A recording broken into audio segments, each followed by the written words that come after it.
কে series আয়োজন করা হয়েছে লাউ আলু দিয়ে ডিম। প্রতিটা জিনিস একঘেয়েমি কোনো কিছু ভালো লাগে না।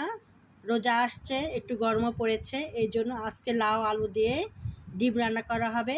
ডিমটা আমি সিদ্ধ করে নিয়েছি। ডিমটা লবণ হলুদ দিয়ে মাখিয়ে ভেজে নিব। এর মধ্যে দেওয়া হবে, সিদ্ধ করে নিয়েছি, এবার এটা লবণ হলুদ দিয়ে মাখিয়ে ভেজে নিব। দেওয়া হবে জিরা বাটা, আদা বাটা, রসুন বাটা, পেঁয়াজ বাটা, তার মধ্যে বাটা মশলা, গুঁড়া মশলা দেওয়া হবে, মরিচের গুঁড়া, হলুদের গুঁড়া, ধনের গুঁড়া, স্বাদ মতো লবণ দিয়ে রেসিপিটা করা হবে। তার মধ্যে পেঁয়াজ কুচি, মরিচ কুচি আছে, ধনে পাতা কুচি দেওয়া হবে, গরম মশলা দেওয়া হবে। খেতে অনেক টেস্টফুল। হলুদের গুঁড়া সামান্য একটু দিয়েছি, এবার লবণ দিয়ে মাখিয়ে ভেজে নিব। লবণ দিয়েছি, লবণের হতে একসাথে মিক্সিং করা হচ্ছে, ভাজা হবে। তেল দিয়ে দিলাম, সবই তেল দিয়ে ভেজে নেব। ডিমটা দিয়ে দিলাম, ভেজে নেব, এপাশ ওপাশ লাল করে ভেজে নেব। ডিম ভাজা হয়ে গেছে লাল লাল করে, এবার নামিয়ে ওর মধ্যে তেল দিয়ে দিয়েছি, পেঁয়াজ কুচি দিয়ে দিয়েছি। এখন মশলাটা দিয়ে দিব। 1.5 চামচ 1 চামচ জিরা বাটা,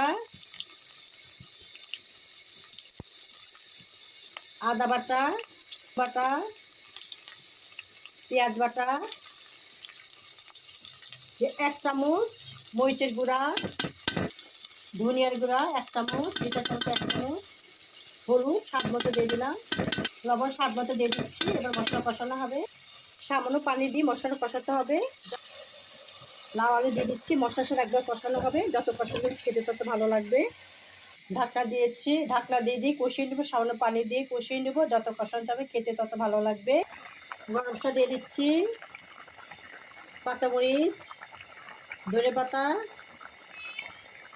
ডিম দিয়ে দিচ্ছি, দিয়ে দিয়েছি, উল্টে পাল্টে একটু নাড়াচাড়া করা হচ্ছে। জিরা ধনে গরম মশলা একসাথে ভাজা হয়েছে সেটা দিচ্ছি, আরও সুন্দর স্মেল গন্ধ আসবে, খেতে আরও সুস্বাদু হবে। ডিমের তরকারি গরম মশলা দিলে আর বেশি ভালো লাগে। গুঁড়া মাছ পেঁয়াজ দিয়ে আলু দিয়ে ভুনা করা হবে, খেতে খুবই ভালো লাগবে। ডিম আলু গুঁড়া মাছটা দিয়ে দিচ্ছি, একবার মাখিয়ে চড়ে দিব। ডিমের তরকারি হওয়ার সঙ্গে সেটা দিয়ে দিব, একবার মাখিয়ে চড়ে দিব। মশলা সব কিছু গুঁড়া মশলা বাটা মশলা সবই দেওয়া আছে, খেতে আর বেশি ভালো লাগবে। গুঁড়া মাছের চচ্চড়িটা সব মশলা দিয়ে দিয়েছি, বাটা গুঁড়া সবই দিয়েছি। একটু সামান্য পানি দিয়ে একবারে চচ্চড়ি হবে, খেতে খুবই ভালো লাগবে। ডিম আলু দিয়ে লাউ দিয়ে রেসিপিটা যদি ভালো লেগে থাকে, ঝোল ঝোল করে রান্না করেছি, অবশ্যই একটা লাইক কমেন্ট করবেন। যারা ফেসবুকে দেখছেন তারা ফলো দেবেন, যারা ইউটিউব দিয়ে দেখছেন সাবস্ক্রাইব করে বেল বাটন করবেন, পড়বেন নোটিফিকেশন। ভিডিও যে আপনারা দেখতে পারেন লাইক কমেন্ট করতে পারেন। আপনাদের কাছে আন্তরিক শুভেচ্ছা ভালোবাসা রইল। গোটা গোটা ডিম খেতে আরও ভালো লাগবে।